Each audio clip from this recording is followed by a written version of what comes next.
Here, we're going to be talking about subs. And the focus is going to be subs and PvP. We're going to cover several topics ranging from the basics of subs and PvP to attacking with subs and several other things. And contrary to what you might believe, I have strictly refrained from making any sub jokes in this video. So, if you haven't already, I'd greatly appreciate the sub. Hi, and welcome to Red Evony. I am Akayasha, you can call me Aka, and this video is on subs and PvP. To kick things off, we're going to be talking about the basics of subs and PvP. First thing we're going to talk about subcultures. Of all the various types of sub-cities that there are in Evony, there are basically 3 subcultures that have any significant relevance for PvP. And those are Japan, Russia, and Arabia. Japan increases your attacking troops attack. Russia increases your defending troops attack. And Arabia increases your healing speed. So, if you're going to be focusing on getting subs, particularly for PvP, you'll be looking at getting any of these 3. Next, we're going to be looking at sub-generals. There are different types of sub-city generals in Evony, but since our focus is on PvP, you'd be looking for generals that provide debuffs. The choice of generals that you go with will depend on what your priorities are for the stats that you're trying to debuff. And for that, you will pay close attention to the main skill of the sub-city general. In addition to that though, you would want to pay attention to the specialties of the general and the ascension of the general, because those will also factor in to the debuffs that that general provides in the sub-city, once you get to the part where you're able to do those. So keep that in mind. When it comes to setting up your sub-city general to go into the sub, you would want to do the cultivation of the general. When cultivating sub-city generals, your focus will be on cultivating both leadership and politics. And you would want to cultivate those stats until they get to a minimum of 900 points each.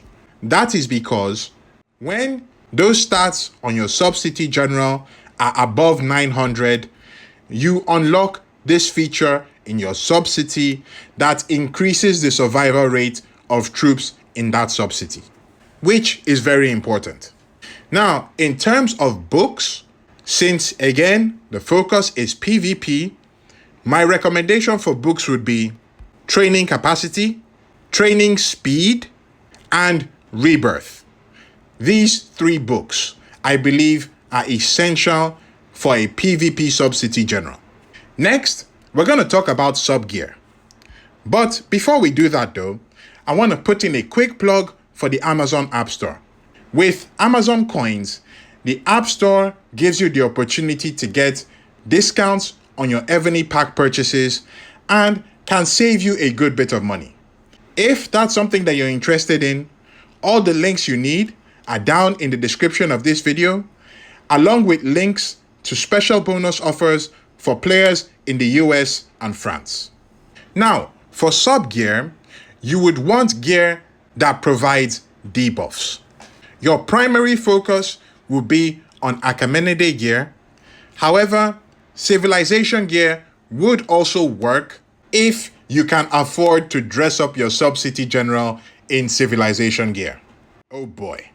So, Achaemenid gear will be the main source of debuffs that you'll be going for, but there are also select options for Ares gear that provide debuffs. When it comes to refining gear on your sub-city generals is something that is not necessary, but it's something that you can do if you want to. There are several stats that you could focus on when refining for your sub-city generals, things like increased construction speed or increased gold production. But since our focus here is PvP, there are 2 main stats that you'd want to focus on. And those are sub-city training speed, and sub-city training capacity. Here is the breakdown of what gear pieces you can refine to get those two stats.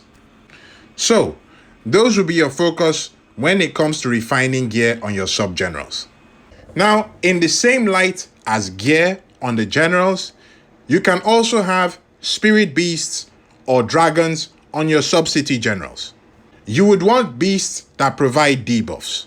So, in this case, I have the nine-tailed fox on my sub-city general, and that fox will be providing debuffs in my sub. Next, we're going to go over research for your sub-cities. And we'll quickly go over to the academy,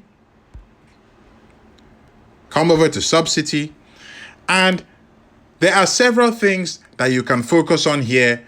You can look at things like sub-city construction speed, but some of the main things that you'll be focusing on will be training speed, and there are several levels of that. You'd also be looking to focus on survival, which increases the death to survival rate for your sub-cities. And finally, these guys. These are going to be the main big things that you're going to be doing research for your sub-cities on. You have in-city attack, in-city defense, and in-city HP. What these do is that, as you can see here, on the max level, it's 3%. It increases your main city troops' HP by 3% for every sub-city that you have. So, if you have 7 sub-cities, that will be 3% times 7, which will be 21%. And in addition to these, if you scroll down, you have the advanced versions here. And finally, you have a super in-city attack right at the bottom. In line with research though, if we come over to the Monarch and we come to talents, if we go down, you can see talents like this, which says sub-city attack. If you click on it, it says each sub-city attack can boost troop attack by 4%, maxed out. These work in the same way as the research that we just talked about. So this is 4% for every sub-city that you have. If we scroll down, you can see things like sub-city HP and sub-city defense. These work in the same line. We're going to go over the relevance of these a bit later. So that's it for the basics that you need to know for your sub-cities. Next, we're going to talk about linking and unlinking your sub-cities. If we go into the sub-city menu, right here, you can see this area over here at the top. And you have 2 check marks there. When you are linking your subs, these 2 have to be checked. In the same line, when you want to unlink your subs, you just check them off like this. This is important because for the debuffs you have in your sub-cities to apply, the subs have to be linked. If the subs are not linked, then all the debuffs that you have in those sub-cities from the general and from the gear will not be applied. That's the first important reason for making sure that your sub-cities are linked. If you have a sub-city that is not checked, you come in and make sure that it is checked off. And you do that for all of your subs. It's just an added layer of precaution to make sure that everything is okay. Now, that is why it is important for you to have your subs linked. However, there are times where it is important for your subs to be unlinked from your main city. One of those times, which a lot of players encounter, is when you are ghosting. When you've ghosted all your troops, there are no troops in your main city. However, if your subs are linked, the troops in your sub-city will still be vulnerable to attack if your main city is attacked. Those troops can get killed, and the enemy that is attacking you will get points from killing those troops. So, if you're in a situation like Battlefield or SVS and you are completely ghosted, you would want to come in here and make sure that your subs are unlinked so that you do not give unnecessary points to the enemy. You would want to make sure that before you drop your ghosted troops, that you come back in and link your subs. If you drop your ghosts and your subs are still unlinked, your debuffs will not apply if you get hit, and that will be a big problem. Next, we're going to cover attacking with subs. And the process is very simple. When you are about to attack, all you simply do is make sure that your sub-cities are highlighted here and included in your march. And then you send it out. And it is not every attacking scenario that you are in that you would want to send out your subs. When you have simple targets that you feel you can comfortably defeat, then there is not much need for you to include your subs in there.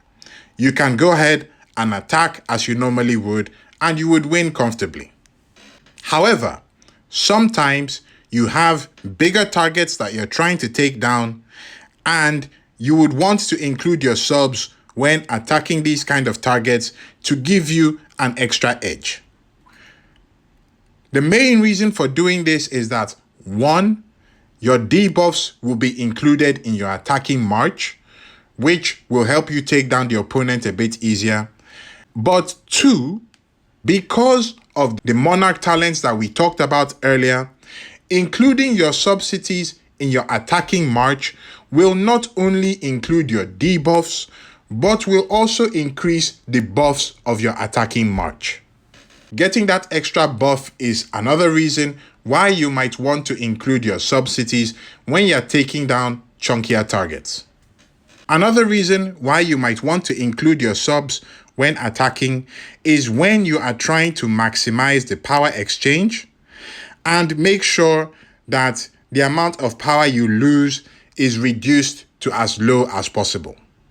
However, there are a couple of points that you need to pay attention to when you are attacking with your subs. The first thing is to remember that your subs can only be in one place at a time. So, if you are sending your subs out when you are attacking, that means that your subs are not available when you are defending.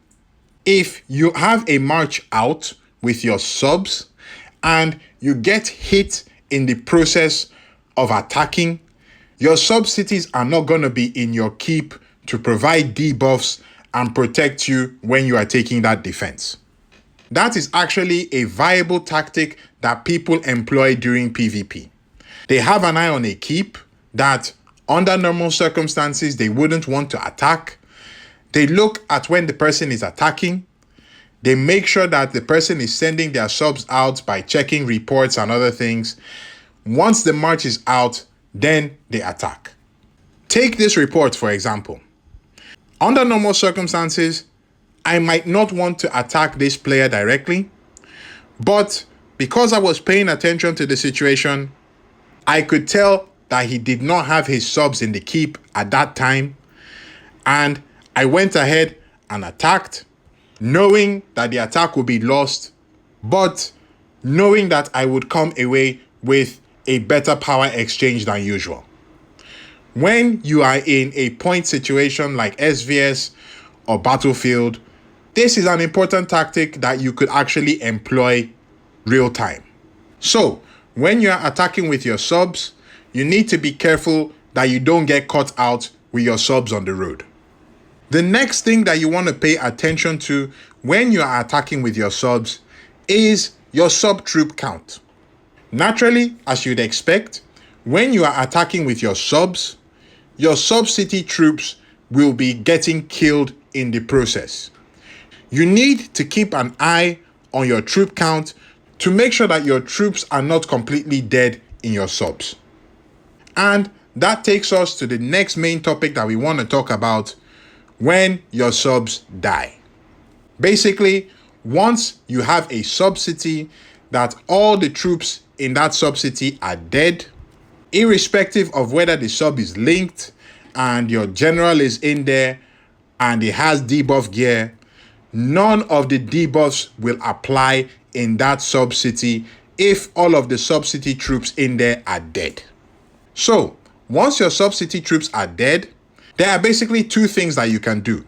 The first option, if you go into the sub and you come to troops, click on the magnifying glass right next to it, it shows you the timer for the troops that you are training. You would want to watch this timer until it completes and you get a new batch of troops trained. You then have troops, at least one troop, in your sub-city, and the sub-city will become live again. The other option that you have, as you can see here, where it says conscription, is to use gems to revive the troops in your sub-city. Now, unfortunately, with this option, you cannot just pick one or two troops to revive. You will restore your full troop count in that sub-city. And as you can expect, this is a very expensive option. Looking at this sub-city, right now, it would cost me 19,000 gems to revive all the troops in that sub-city. And this is for one sub-city. If you have multiple sub-cities that are dead, maybe all of your sub-cities are dead, then if you're using this option, you would literally have to pay for every single sub-city that you have. It is quite expensive. So, those are the two options that you have. For option one of the things that you can do to improve the timing that you have when training your troops is sub-city training speed. That is one of the reasons why increasing your sub-city training speed is important. Finally, we're going to talk about upgrading your sub-cities. And there are two things that we want to talk about here. The first one is upgrading the quality of the native sub-city that you have in your keep. Each keep has one native sub-city that comes with it, and you can upgrade the quality of that sub-city. If we click here on this green arrow pointing up, it gives us this menu, and you can see here that we basically need 500,000 gems to upgrade the quality of this sub-city to the next level. And by doing that, we get the following increase in stats. This is something that is helpful to do if you can afford to do it, because it does cost quite a bit, and you can only do it for the native sub-city. All other sub-cities cannot be upgraded in this way. The next thing that we want to talk about when it comes to upgrading your sub-city is upgrading the level of the sub-city. So, as you can see here, my native sub-city Japan is currently level 24.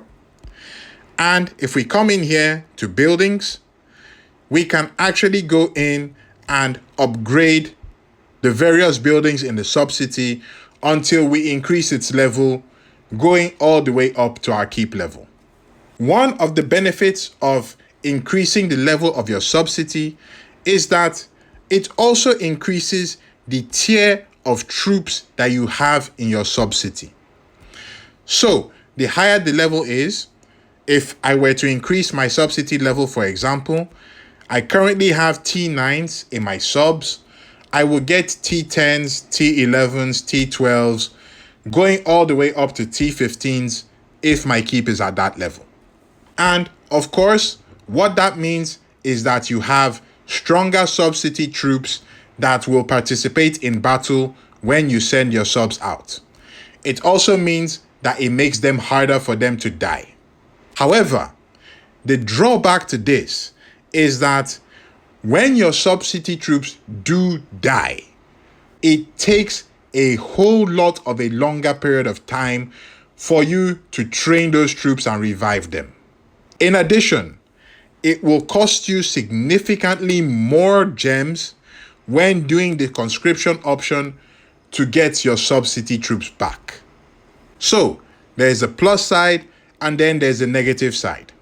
You will have to weigh the pros and cons, depending on your situation, to figure out whether upgrading the level of your subsidies beyond a certain point is actually worth it for you. So, I hope you found the information in the video helpful, and if you did, it would be great if you can give the video a like. Thank you very much for your time. Aka signing out.